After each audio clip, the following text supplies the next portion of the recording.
Et salut à tous, on se retrouve pour une nouvelle pièce en sucre. Cette fois-ci, on fait un aviateur déjanté. Et vous allez voir que j'ai encore galéré. On voit ça tout de suite. Je vais donc commencer par l'avion. C'est une base soufflée à laquelle j'ajouterai les ailes, les gouvernes, les hélices, le cockpit et pas mal de détails pour lui donner un air très rafistolé. Et je peux vous dire qu'il va y en avoir du rafistolage. Je ferai ensuite l'aviateur qui se prendra le vent en pleine face. Je commence par faire le sucre rouge. Après l'avoir satiné et réchauffé un peu, je le souffle. J'ai posté un article sur mon site pour expliquer comment je fais le sucre soufflé. Je vous invite à aller le voir, tout y est dedans. J'ai trop cuit mon sucre, mais quand même voulu tenter le coup. Grave erreur. On verra pourquoi plus tard. Je souffle donc quelque chose qui ressemblerait à une bombe pour lui donner une touche d'humour. Je me suis sûrement inspiré inconsciemment de cette fusée qui était dans un jeu auquel je jouais, quand j'avais encore le temps de jouer. J'aplatis ce qui sera le dessus de l'avion. Une fois refroidi devant le ventilateur, je retire la canule et je chauffe pour reboucher. Je fais ensuite à l'aide d'un couteau chaud des entailles pour donner l'impression qu'il est fait avec plusieurs tôles de métal. Les marques ressortiront plus quand je passerai l'aérographe. Je fais un sucre gris, comme d'habitude, un noir et un blanc que je mélange. Je l'abaisse à l'aide de mon rouleau et je découpe des rectangles. Ce sera des pièces de métal où seront placées des ailes. Je fais en sorte qu'elles aient des côtés assez plats. Le côté irrégulier sera pas trop gênant puisqu'on doit faire une vieille machine fait maison. Je les chauffe et je les place sur les côtés à la même hauteur bien sûr. Je lui fais également la tôle qui supportera l'hélice frontale, donc cette fois-ci c'est un disque. Je la place et j'enfonce un peu la partie du haut. Je coupe ensuite le cockpit où sera placé mon aviateur. Je mets d'un couteau chaud pour ça, je fais pas un trou trop gros, je veux qu'il soit très serré dedans et qu'il ait l'air bien ridicule. Je peux maintenant faire l'armature du cockpit. Il est fait avec des plaques de métal, j'essaie de ne pas trop utiliser trop de matériaux différents. J'aurais pu les faire en bois par exemple, mais il n'y aurait aucune concordance avec le reste. Et de toute façon, on a clairement affaire à un soudeur métallurgiste là. Après avoir monté le cockpit, je fais les plaques qui vont lui servir à consolider son avion. Je les perce pour qu'il puisse les visser. Pour l'arrière de l'avion, j'ai voulu le souffler. Ça rajoutera du volume et allongera un peu l'appareil. Je le fais en gris pour avoir un contraste et pour bien insister sur le fait que c'est du fait maison. Je souffle une sphère à laquelle je fais une pointe au bout. En continuant de la souffler, je l'adoucis pour que la forme reste subtile. Que je coupe en deux. Je la pose et patine bien les soudures. J'aurais pu ajouter un anneau pour cacher la soudure. J'y ai pensé qu'après. Je reprends mon sucre rouge et fais des plaques. Pour l'avion, ce sera beaucoup de sucre à baisser. Donc, rien de bien compliqué, je coupe les ailes et aussi les gouvernes. C'était parti d'une erreur de calcul et finalement j'ai gardé l'idée de faire avec deux sucres différents. Elles seront rouges avec les pointes en métal. Sur la plus grosse, j'ai ajouté un ruban gris. J'aurais pu m'en passer finalement, mais voilà qui est fait. Je place les deux autres et je fais des triangles gris qui les allongera. Je place les ailes puis ajoute les triangles. J'ai voulu faire une petite soute sur le côté. À la base, j'avais prévu de la faire sur le dessus, mais j'avais pas trop de place. Donc je coupe. Et regardez bien. La base avait clairement une fragilité à cet endroit. Il faut savoir que quand je le réchauffe le lendemain, mon sujet a le temps de refroidir. Et avec le choc thermique, ça claque. Et le fait que mon sucre soit trop cuit a pas aidé je pense. Donc, après avoir réparé la casse, et resté parce que c'est pas fini, j'en profite pour ajouter quelques plaques qu'on a fait tout à l'heure. Pour le coup, elles seront bien utiles. Je fais ensuite la trappe de ma soute, un carré, et je lui ajoute une poignée. Je la place, et maintenant on va lui refaire pas mal d'autres plaques. Des carrés imparfaits qui seront sur les hélices, et d'autres comme tout à l'heure, que je perce. J'en fais pas mal et de différentes longueurs. Je les place partout où les tôles rouges sont en contact avec les grises. Je tire maintenant un fil, je coupe plein de petits morceaux que je chauffe pour former des billes, comme pour les pupilles de mes personnages. Je les pose maintenant dans les contours des plaques, c'est avec ça qu'il a tout assemblé. J'ai fait aussi quelques grosses pointes, des tiges sur lesquelles j'ai placé des billes. Tout ça ressortira bien sûr quand on passera la couleur. Pour le moment, ça fait un avion qui fait très plastique, très jouet. J'ai ajouté des petits carrés rouges pour donner l'impression que les plaques se détachent. Pareil, j'ajouterai des couleurs en dessous plus tard. Je fais quelques accessoires pour mettre dans la soute. Et je mets ça dans sa soute qui s'est ouverte pendant le vol. Les rouges, je les fais bien entendu en noir. Des boules que j'écrase avec mon doigt. Une fois refroidi, je fais la même chose de l'autre côté. Je fais des rubans pour les rattacher à l'avion, je vais m'apercevoir plus tard qu'ils étaient trop fins. Je découpe dans une plaque noire les hélices, une grosse et deux plus petites qui seront sur les ailes. Je place les armatures sous l'avion et les roues.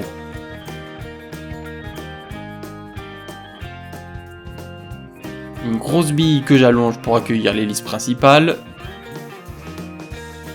La même chose pour les plus petites.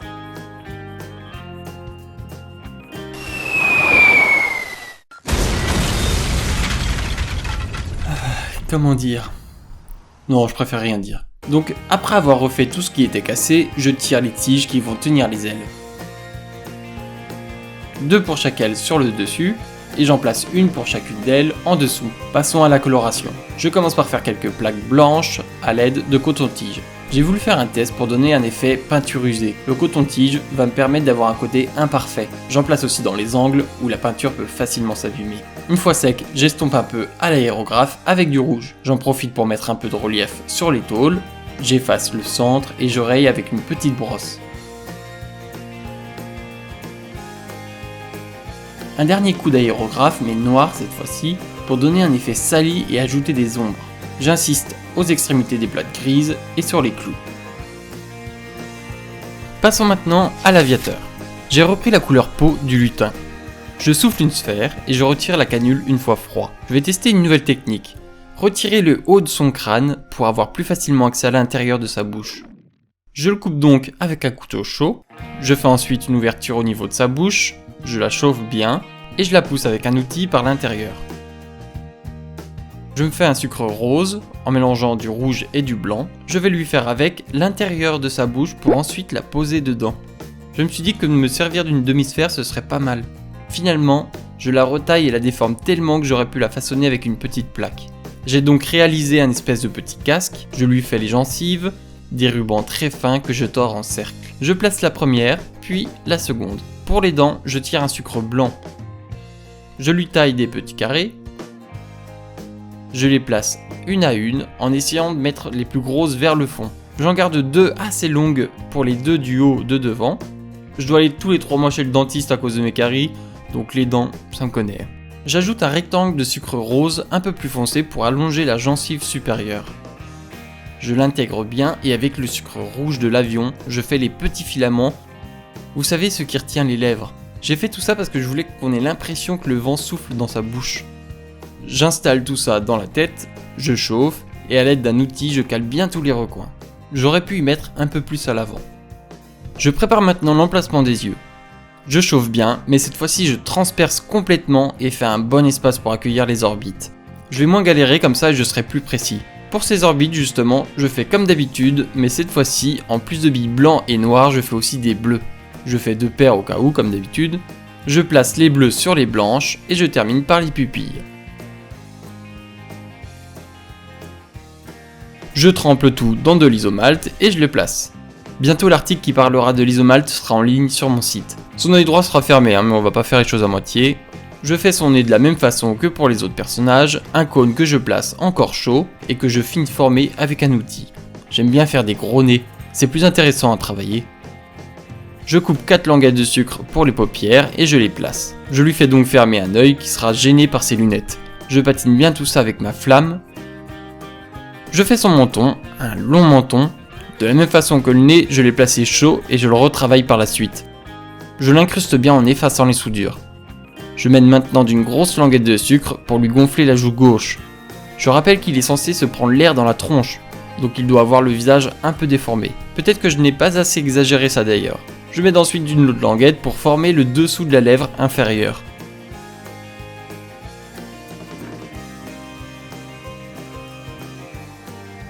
J'ajoute un peu de rose à la couleur peau et tire un fil pour lui faire les lèvres.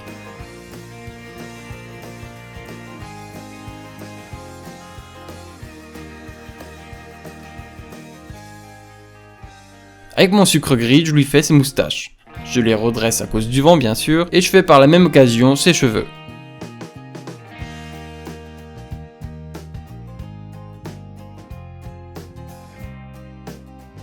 Je fais un sucre marron, je les fais clairs pour pouvoir l'utiliser pour d'autres pièces. C'est plus simple de foncer un sucre sans trop changer sa teinte que de l'éclaircir je trouve.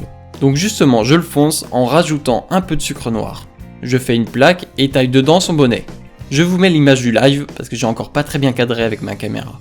Je l'incurve et le place sur la tête. Je chauffe bien les rebords qui soient plaqués contre sa peau puisque c'est du tissu. Je place ses cheveux. Je fais 2 languettes pour qu'il puisse l'attacher. Et malheureusement, ils se seront détachés pendant le vol et seront donc pris dans le vent. J'ai fait les attaches en métal, les mêmes que pour le mécano.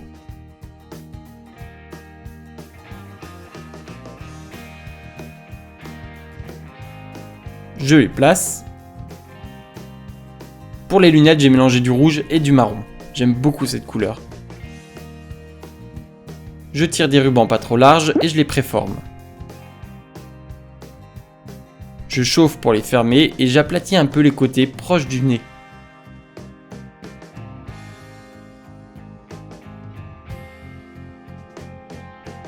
Je prends de l'isomalte pour les verres, je coule une grosse goutte, j'attends qu'elle refroidisse, je la retourne et passe ma flamme. Ça c'est parce que si le pâte en dessous a tendance à laisser des traces.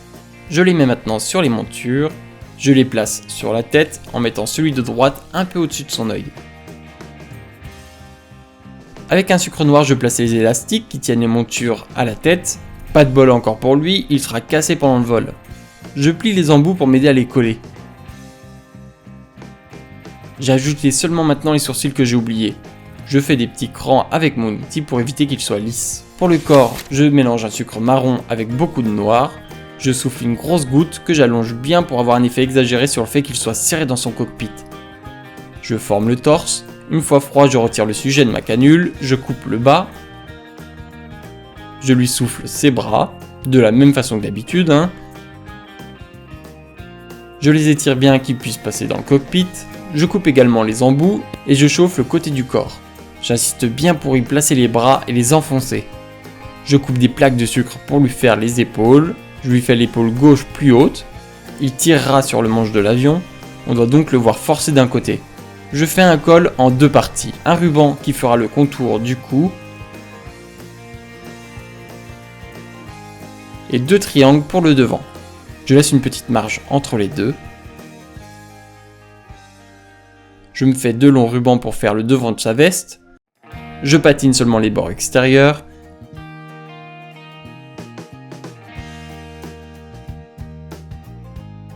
Je lui coupe des épaulettes, je les place. Je fais également des attaches. Il me semble que ça sert à mettre le képi, ça, non? Je fais ensuite des anneaux pour faire l'embout des manches.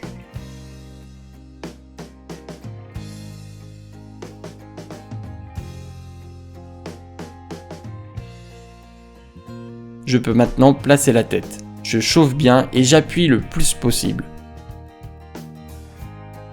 J'ajoute une poche sur une manche, avec une petite attache pour ne pas perdre son contenu pendant le vol. Je prends un sucre transparent auquel j'ajoute de la poudre effet or. Je fais des billes que j'aplatis et que je perce de 2 trous. Ce sont ces boutons que je place sur le col et ses manches. Je fais également une plaque en métal que je colle sur l'épaule. Je dessinerai plus tard un petit logo. Je peux désormais le placer dans son avion. Je chauffe pour ça avec un sèche-cheveux le bas du corps pour le resserrer un peu et le place. Et là, attention.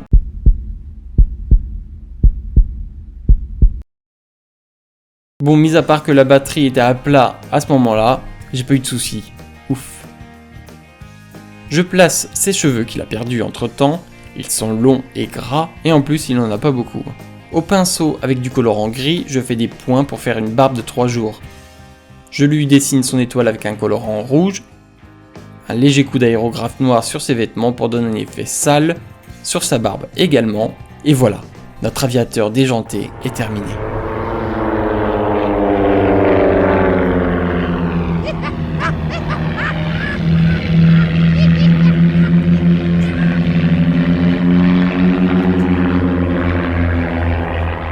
Voilà, cette vidéo est terminée, j'espère que ça vous a plu. J'ai eu quelques petits soucis au niveau du son, j'espère que ça vous a pas trop gêné. Je vous donne rendez-vous comme d'habitude sur Twitch pour préparer la prochaine pièce, ce sera dans quelques jours.